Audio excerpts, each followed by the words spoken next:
Hello students.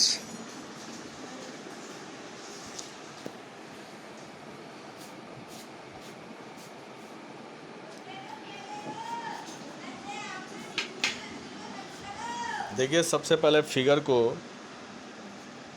पर ध्यान दें। A dissected flower of hibiscus showing pistil. Pistil और कार्पेल एक ही होता है, आपको मालूम होना चाहिए।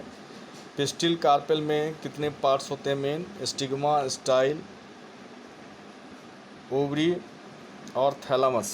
थैलामस जो है फ्लावर पार्ट्स को अटैच करता है प्लांट से।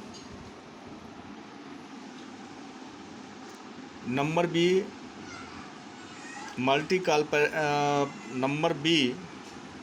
मल्टी कार्पेलरी जो सिनकार्पस पिस्टिल ऑफ पेपेवर है, जिसमें एक से अधिक कार्पेलर है तो उसे हम मल्टी कार्पेलरी कहते हैं, और अगर जॉइंट है तो सिनकार्पस हो जाएगा, सिनकार्पस पिस्टिल। तो कार्पेल और पिस्टिल एक ही चीज़ है, इसलिए कंफ्यूज नहीं होना है। कुछ ऐसे फ्लावर होते हैं जिसमें मल्टी कार्पेलरी होता है बट उसमें अटैच नहीं होता कार्पेल, एपोकार्पस कहलाता है। तो ये देखिए, सी में गायनोसियम ऑफ माइसेलिया, और डी जो है diagrammatic view of typical anatropous ovule. ये डायग्राम है ओव्यूल का, जो टिपिकल एनाट्रोपस है। इसको आप अच्छे ढंग से देखें। इसमें एक फनिकल है जो स्टॉक की तरह है। इसका नेमिंग जो है ध्यान रखना है। Micropyle, micropylar pole, outer integument, inner integument, nucellus, embryo sac और चलाजल पोल, और एक हाइलम भी है। अब देखिए, हम लोग पढ़ते हैं आगे। Arising from the placenta are the megasporangia. Placenta से एराइज होता है मेगास्पोरेंजिया, कॉमनली कॉल्ड ओव्यूल्स, जिसे हम लोग ओव्यूल्स कहते हैं। The number of ovules in an ovary may be 1 wheat, paddy, mango to many papaya, watermelon, orchids। जैसे previous class में हम लोगों ने पढ़ा था, व्हीट, पैडी, मैंगो, इसमें क्या होता है? 1 ओवरी होता है, जबकि पपाया, वाटरमेलन, ऑर्चिड्स में मैनी ओव्यूल्स होते हैं। तो ये आपको ध्यान रखना है, ये क्वेश्चंस भी आते हैं एग्ज़ाम में। The mega sporangium ovule. अब हम लोग मेगा स्पोरेंजियम यानी ओव्यूल के बारे में जानेंगे।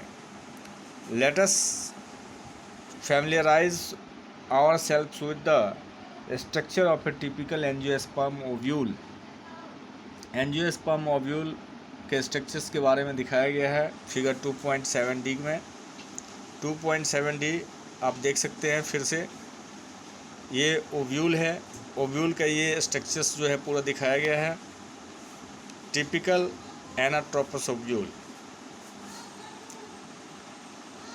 The ovule is a small structure attach to the placenta. Ovule जो है ये स्मॉल स्ट्रक्चर होता है जो अटैच होता है प्लेसेंटा से by means of stalk called funicle. Ovule एक स्मॉल स्ट्रक्चर है जो अटैच होगा प्लेसेंटा से, ठीक है, attach to the placenta by means of stalk. किससे? स्टॉक के थ्रू, जिसको फनिकल बोलते हैं।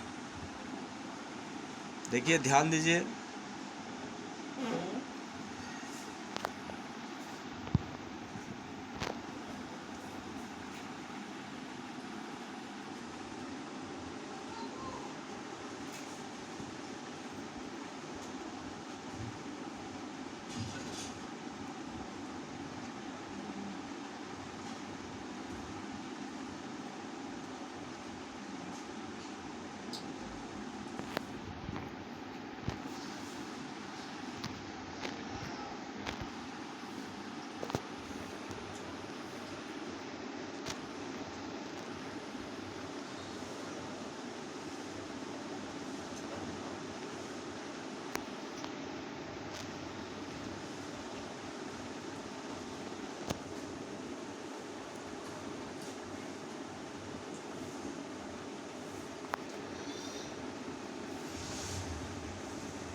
बच्चों कुछ टेक्निकल प्रॉब्लम की वजह से आपको असुविधा हुई। अब देखिए, ध्यान दीजिए।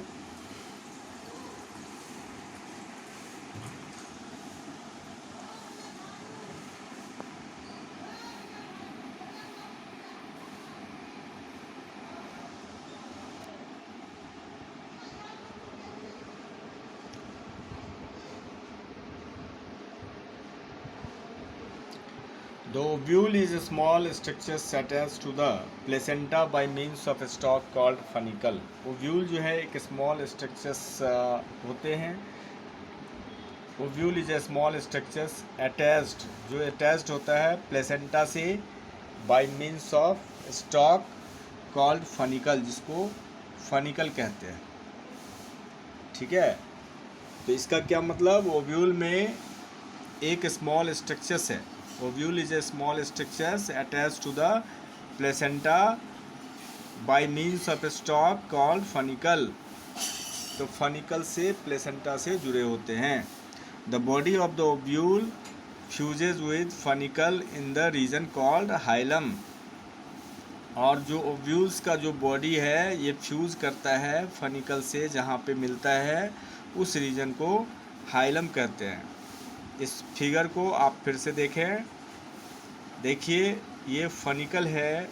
तो ओव्यूल जो है प्लेसेंटा से जुड़ा होता है किसके थ्रू, एक स्टॉक के थ्रू, जिसको फनिकल बोलते हैं।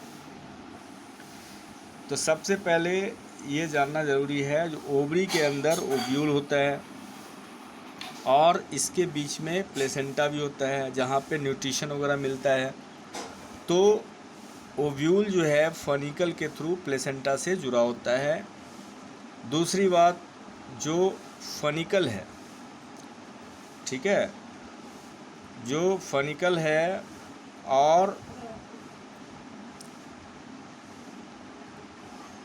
The body of the ovule, यानी जो ओव्यूल का बॉडी है ये फ्यूज़ करता है फनिकल से, जहाँ पे मिलता है उसे हाइलम कहते हैं।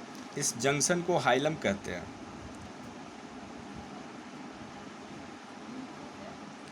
The body of the ovule fuses with the funicle in the region called hilum. This hilum represents the junction between ovule and funicle।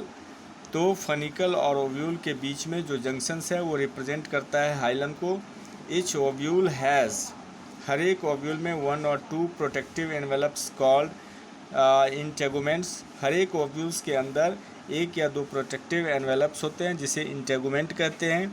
Integuments encircle the nucellus except at the tip where a small opening called the micropyle is organized। अब देखिए, बहुत important चीज़ है। अब इसमें बच्चों ये कह रहा है, जो इसमें इंटेगुमेंट होता है एक आउटर और इनर इंटेगुमेंट, लेकिन जो माइक्रोपाइल है वहाँ पे इंटेगुमेंट नहीं होता है, क्योंकि वहाँ पे माइक्रोपोल होता है। ठीक है, माइक्रोपोल। देखिए फिगर में आप देख सकते हैं। इस टॉपिक को हम लोग बहुत ही आराम से पढ़ेंगे, क्योंकि बहुत ही इम्पोर्टेंट है और ये आपको क्लियर हो जाएगा अगर हम धीरे धीरे आराम से पढ़ेंगे। देखिए, this hilum represents the junction between ovule and funicle. Each ovule has 1 or 2 protective envelopes called integuments. Integuments encircle the nucellus except at the tip where a small opening called the micropyle is organized। Opposite the micropillar end is the chalaza representing the basal part of the ovule। ovule का basal part जो है ये होता है chalaza. देखिए, chalaza है चलाजल पोल। तो ovule के अंदर जो बेसल पार्ट है वो चलाजा कहलाता है। ठीक है, माइक्रोपाइल के बिल्कुल अपोजिट में चलाजल पॉइंट है, चलाजल पोल जहाँ पे लिखा हुआ है। Representing the basal part of the ovule. Enclosed within the integuments is the mass of cells called the nucellus. और फिर enclosed within the integuments से घिरा होता है is the mass of cells, cells के बहुत सारे parts, जिसको न्यूसेलस कहते हैं। Cells of the nucellus have abundant reserve food material, जिसमें फूड जो है रिजर्व रहता है। Located in the nucellus is the located in the nucellus. अब न्यूसेलस में located in the nucellus is the embryo sac और फीमेल गैमेटोफाइट। जो nucellus है वहाँ पे लोकेट होगा एम्ब्रियो सैक, जिसे फीमेल गैमेटोफाइट कहते हैं। An ovule generally has a single embryo sac, और एक ओव्यूल के अंदर जनरली एक सिंगल एम्ब्रियो सैक बनता है, formed from a mega spore, और जो आपको मेगा स्पोर बनाता है। तो बच्चों आज के क्लास में बस इतना ही, इससे हम लोग क्लियर करेंगे। यदि आपको कोई डाउट होगा तो फिर आप पूछेंगे, ठीक है। मैं दोबारा फिर इसे बताऊंगा आपको। तो इसमें बस इस फिगर पे ध्यान दीजिए, इसमें न्यूसेलस भी होता है। देखिए न्यूसेलस है, इंटेगुमेंट के अंदर न्यूसेलस है, और फिर एम्ब्रियो सैक है ना। न्यूसेलस के अंदर एक एम्ब्रियो सैक भी है। तो इसे और भी क्लियर करके आपको बता सकते हैं। यदि आपको लगता है जो कहीं पे डाउट है, समझ में नहीं आ रहा है, तो फिर आप हमसे पूछ सकते हैं, ठीक है। Okay, thank you. अब नेक्स्ट क्लास में हम लोग आगे पढ़ेंगे मेगा स्पोरोजेनेसिस।